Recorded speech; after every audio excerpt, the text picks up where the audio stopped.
You've tuned into The Mountain Gardener with your host, Ken Lain. Gardening it can be challenging, but with these simple insider tips, you'll reap huge rewards.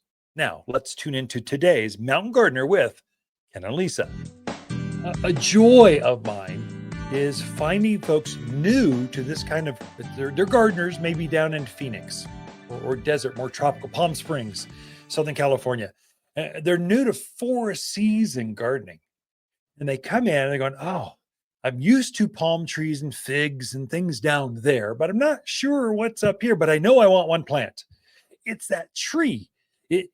I'm not sure what it is. It's evergreen. It's got a pine needle. Has this layering, and they're describing it looks like a Christmas tree.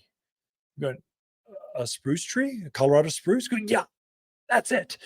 They're so excited about this Christmas tree looking plant out in the yard. They see them in their neighborhood and they want one themselves, but they're not sure how to describe it. We've got spruce mountains. Spruce grow wild on the higher ridge lines here in the mountains of Arizona. They do really well. And so you can have one yourself. Get it up there and it will eventually naturalize and go by itself. But I think they do better. They grow better, thicker, fuller, better color when you add them to your drip irrigation system. You don't have to, if you're going to kill an evergreen, it will be from overwatering, not from underwatering. So if in doubt, treat them with neglect, think bad thoughts, kick dirt at them, curse at them. They'll probably grow better for you. If you're going to overcare your spruce tree, Arizona cypress, it's a native, grows wild here.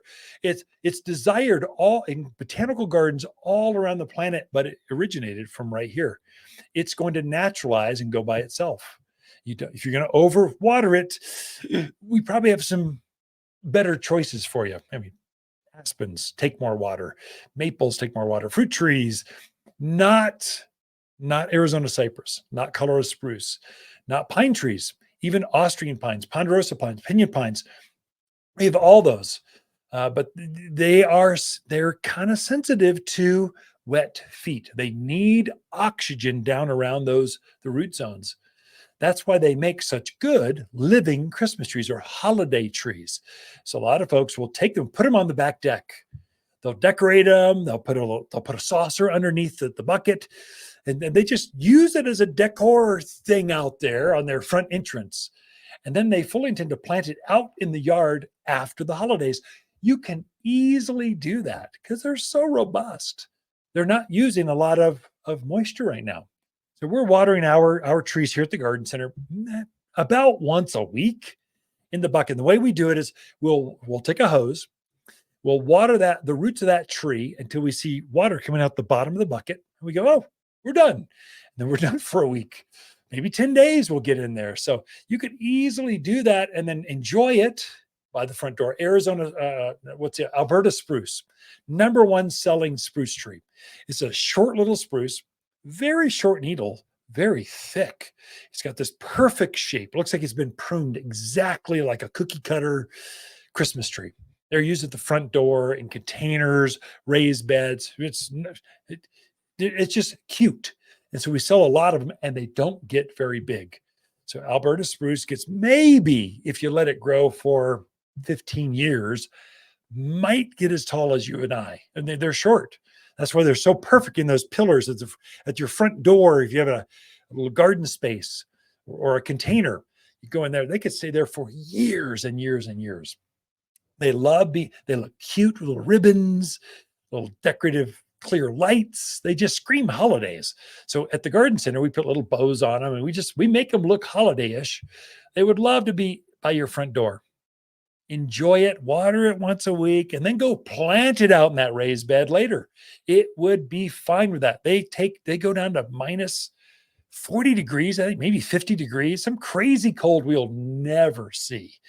And so they've got plenty of antifreeze in the structure of these. Most pine trees have plenty of antifreeze to keep them from freezing, as long as you keep them moist, but not too moist. That's the secret. So some of you folks, your hobby is not gardening. Your hobby, even now, you love going out there with the hose and watering things, making sure they're good. Be careful this time of year.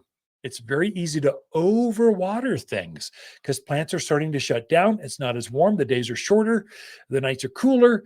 It's easy to get too much moisture. So if you're still treating them like you were a month ago, that might be too much moisture. So we're starting at the Lain house, we are starting to throttle back our irrigation. So I think my established trees and shrubs, things that have been in for a while, big junipers, big maples, big plants, we're watering every 10 days. And I'll back that off to every 14 days or so. I'm still watering, but not very often.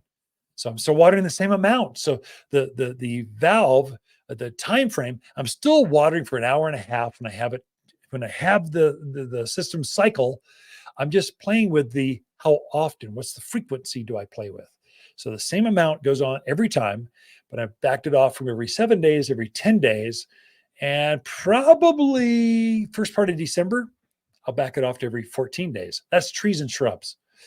Now, my lower growing things, my flowers and my containers, my pansies at the front door, oh, those are in containers and they're shallower rooted things. Those I'm watering every 3 or 4 days. Not as much. In June, I was watering them every day and they would still get kind of wilty. Now, the pressure's off. So just be careful not to overwater. But things you can use that are holiday-ish, trees that look like a Christmas tree. That one, a couple customers this week said, "Here's what I want." Those are Colorado spruce. Actually, that's the native one. If it has the word spruce in it, you know you got a good plant. It's going to grow in the mountains. It's made for the mountains of Arizona. Now, what happens is we'll have a name in front. So Baccarat spruce or hoop-size spruce or baby blue spruce. They're all spruce. What we're doing is we're breeding, we're developing, creating new types of spruce trees that bring out, maybe it's a Fat Albert spruce. It's a Colorado spruce that's dwarfed. So instead of getting 50, 60 feet tall, it gets 18, 20 feet tall. Now you can have a spruce tree that looks like a Colorado spruce, but doesn't get ginormous. It's not going to overgrow that smaller backyard. So Baccarat spruce, it's a Colorado spruce with intense silver blue. Gets the same size, but has a deeper, richer color. You've got baby blue spruce, rich color, small footprint, tighter, fuller. So it's the cousin of a Colorado spruce, but it stays smaller and thicker, fuller and bluer. So we're bringing out characteristics of that spruce family. And so you get this very desirable look to it. And so as you shop them, you'll be going, "Oh, really, I'm drawn to that one. I can't look how pretty that is." They'll call to you. But the traditional one, the one that grows wild here, that's Colorado spruce. I know it's in Arizona. I would rename it and call it an Arizona spruce, but it's all the same. This lower part of the Rockies, that's the spruce tree that grows. Pine trees the same way. So everyone wants a ponderosa pine, but I wouldn't have one of those in my yard. It's basically a trunk sitting out there at the side patio. There's a better one called Austrian pine that has the same long needle, but it holds its foliage right down to the ground. Much, much better as a landscape specimen, pretty tree. You get the same long needle, same rich, green, thick look to it, but it holds its foliage better and it's not as trashy. Ponderosas they're always throwing things, they're always throwing trash into the yard. Austrian pines, they don't do that. Vanderwolf pine, it's also related to that whole pinus, the whole ponderosa pine series, but it's got a real blue color to it. Actually, the top of the needle is blue, the bottom is white. So it gives it this really interesting, soft look to it. Those can all be planted now. They can be decorated. Easily keep it in the pot, used for the next month through the holidays, then plant it in January. They'll love that. They'll be fine with that. Just keep them, water them, some, but not too much. So about once every 4, 5, 6, 7 days is enough in the bucket. And once you get it in the yard and you plant it out in the gardens, in the landscape, once a couple times a month is more than enough to keep that thing happy. Then you're going to get this tremendous growth next March, April, typically sometime in there, whenever spring hits, you get this new growth and it'll look like a fabulous new plant. You can have a evergreen tree used for the holidays. So for Christmas tree, you can have a living tree that's planted later out in the yard. Your yard. Waters Garden companion plants for November are flowering pear, English ivy, camellias, and Vanderwolf pine. Vanderwolf is related to Arizona pines with fluffy foliage. It's remarkably resilient in dry Arizona soils. Makes a graceful specimen in yards or expansive estate landscapes. This distinctive pine, long, twisted, silver blue needles covering the dense branches. Carefree and easy to grow. Shop by store or online at watersgardencenter.com.